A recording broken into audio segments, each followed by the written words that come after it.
Hey everyone, welcome to This Explainer. I am so glad you're here. Today, we're tackling a topic that affects, well, literally every single one of us. Whether you're a student, a junior employee, or just someone who wants to make a difference in your community, we're going to completely dismantle how you think about leading others. Let's just dive right in. We usually think of leadership as this destination, right? Like a promotion, a shiny title, or that fancy corner office. But what if I told you that true leadership is actually something you do every single day, right where you already are?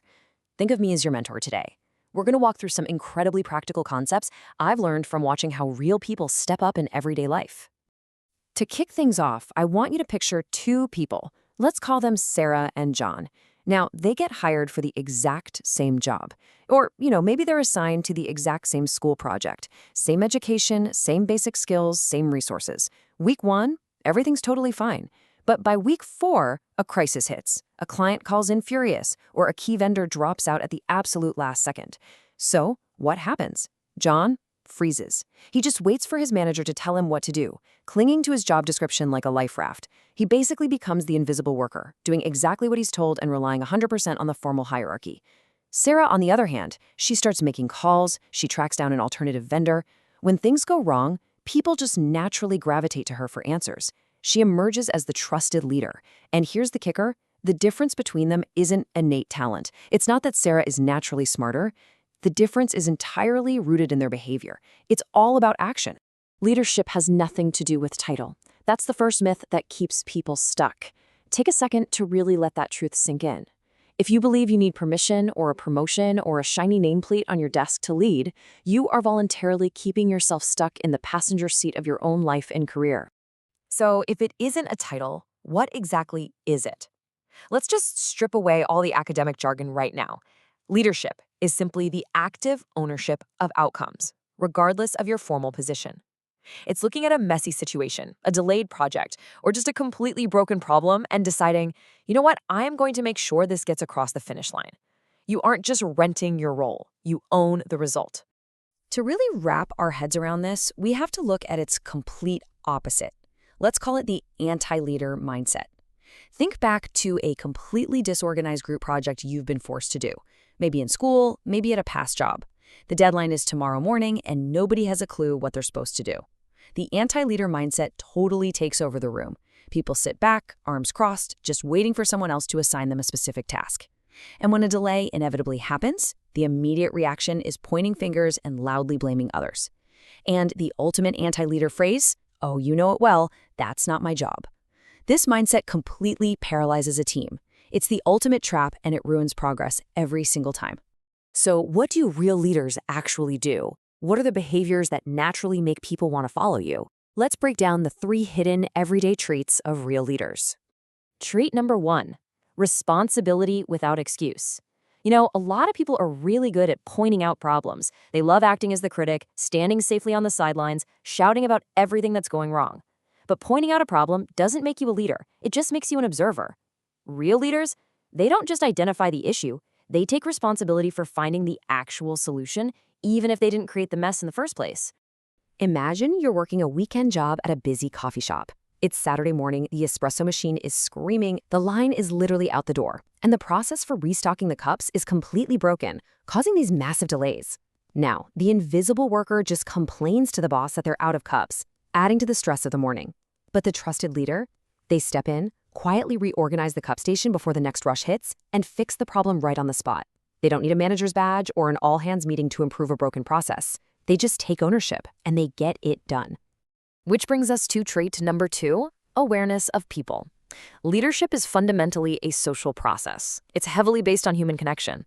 Honestly, you cannot lead effectively if you're oblivious to the emotional state of the people sitting right next to you.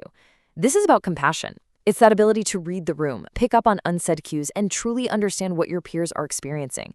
It's about actually caring about the people, not just the tasks. Just ask yourself, who is noticing the friction? Picture a highly stressful team task. Let's say you're at work, trying to meet a totally unreasonable client deadline. The pressure is sky high. You look over and you notice one of your teammates sitting quietly, staring blankly at their screen. They look completely overwhelmed and panicked by some complex spreadsheet. Now an anti-leader ignores it because, well, it's not their job, right? But a true leader notices that silent friction.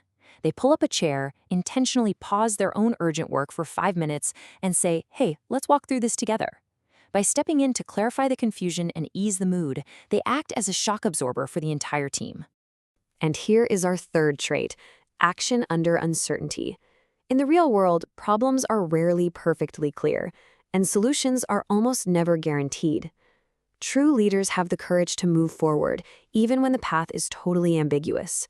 They don't freeze in place just because they don't have a perfectly mapped out guide or all the answers.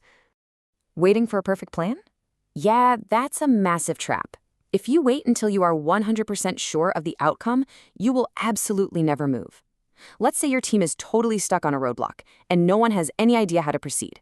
A leader steps up and says, "Look, we aren't exactly sure what'll work, so let's just try a small, safe-to-fail experiment. Let's test this one little idea for the next hour and see what happens." They generate momentum out of thin air. They create movement where there was complete paralysis, proving that taking a small step is always, always better than standing perfectly still. Now that we know what real leadership looks like, we have to talk about the biggest roadblocks standing in your way: the waiting for authority trap. This trap is that deeply flawed mindset of saying, "I'll lead when I finally get promoted," or "I'll take charge when I'm officially named the manager." The passive worker views leadership as a rank to obtain.